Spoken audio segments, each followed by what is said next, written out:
جب تک اس پہ بات نہ کی جائے تو بہت سے لوگوں کی گمراہی کا خطرہ ہے۔ ایک جگہ ہم نے ایک کیپشن لکھا ہوا دیکھا جس پر ہماری ہی کوئی صاحب گفتگو کر رہے ہیں، بظاہر ہمارے ہیں، باقی تو اللہ جانتا ہے، کہ کربلا کے شہیدوں میں ایک سنی شہید لکھا تھا۔ یہ بھی 2-3 دن پہلے کی بات ہے۔ زہیر قین علیہ السلام کی مثال دی تھی۔ میں کہتا ہوں حیا نہیں آتی ایسی باتیں کہتے ہوئے۔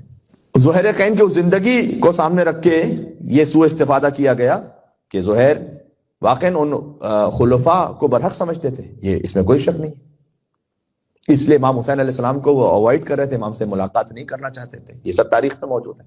لیکن جب ایک مرتبہ ابا عبداللہ الحسین علیہ السلام سے ملاقات ہو گئی اور پھر امام حسین علیہ السلام کے لشکر میں شامل ہو گئے، میمنہ اور میسرہ کے سرداروں میں آپ حبیب ابن مظاہر اور زہیر قین کا آپ کو نام ملے گا۔ یعنی امام حسین علیہ السلام اپنے لشکر میں کسی ایسے کو لینا چاہیں گے کہ جس کے دل میں اب تک انہی کی ماں کے قاتلوں کے لیے محبت موجود ہے۔ ذرا سوچے تو صحیح اس کا نتیجہ کیا نکلتا ہے۔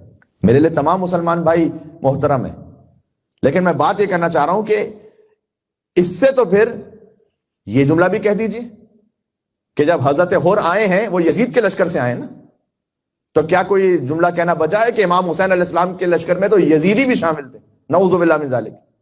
ارے وہ یزیدیت کو چھوڑ کر آئے ہیں امام حسین کے پاس، وہ یزیدی رہتے ہوئے تھوڑی ہیں امام حسین کے لشکر میں، اپنے آپ کو بدل کر آئے ہیں امام حسین علیہ السلام کے پاس۔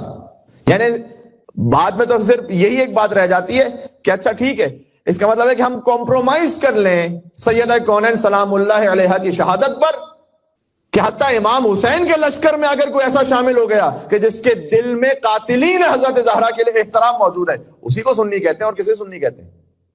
تو پھر آپ یہ ایام فاطمیہ کیوں کر رہے ہیں؟ پھر امام حسین علیہ السلام کو کیا منہ جواب دیں، کیا دکھائیں گے وہ؟ پھر بات یہ کی جاتی ہے کہ مجلس میں کوئی ایسی بات نہ کر دیجئے جس سے آنے والے کوئی ہور کا راستہ نہ رک جائے، وہ ہرٹ نہ ہو جائے۔ میرے بھائی جو ہور ہوتا ہے نا وہ رکتا نہیں ہے، وہ پوری حقیقت تولا تبرہ کو سمجھ کر حسین کے لشکر میں آتا ہے۔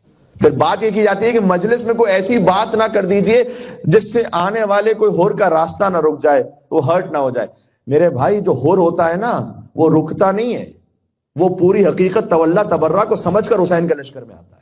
بات واضح ہو رہی ہے؟ امام حسین علیہ السلام کے لشکر میں کوئی آ رہا ہے تو وہ جانتے بوجھتے آ رہا ہے، وہ جانتا ہے کہ امام حسین علیہ السلام کا نظریہ اور عقیدہ کیا ہے اور ان کے بابا نے کیا کچھ کہا ہے ان لوگوں کے لیے جنہوں نے سیدہ کونین پر ظلم کیا۔ بس میں بات یہ کہنا چاہتا ہوں کہ کم از کم اپنے ہاتھ اپنے ایمان کو بچا کے رکھیں۔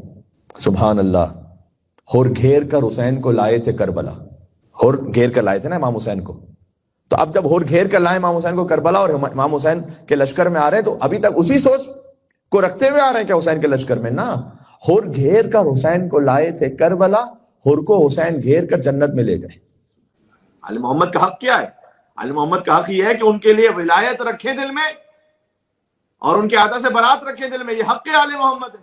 آپ کیسے کہہ سکتے ہیں کہ جس کے دل میں نعوذ باللہ من ذالک محبت ہو یا نرم گوشہ ہو ذرہ برابر بھی ان کا، کہ جنہوں نے جناب سیدہ سلام اللہ علیہا پر ظلم کیا ہے، آپ کہتے ہیں وہ بھی امام حسین کے لشکر میں تھے؟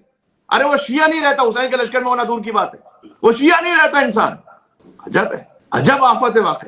آیت اللہ حسن زادہ آمولی کا ایک جملہ نقل کیا جاتا ہے کہ انہوں نے یہ کہا تھا کہ اگر بی بی سیدہ سلام اللہ علیہا کے حق کو پامال کرنے والوں کے لیے ذرہ برابر بھی محبت چھوڑ دیجئے، کسی کے دل میں نرم گوشہ آ جائے نا تو وہ مقام ولایت سے گر جاتا ہے۔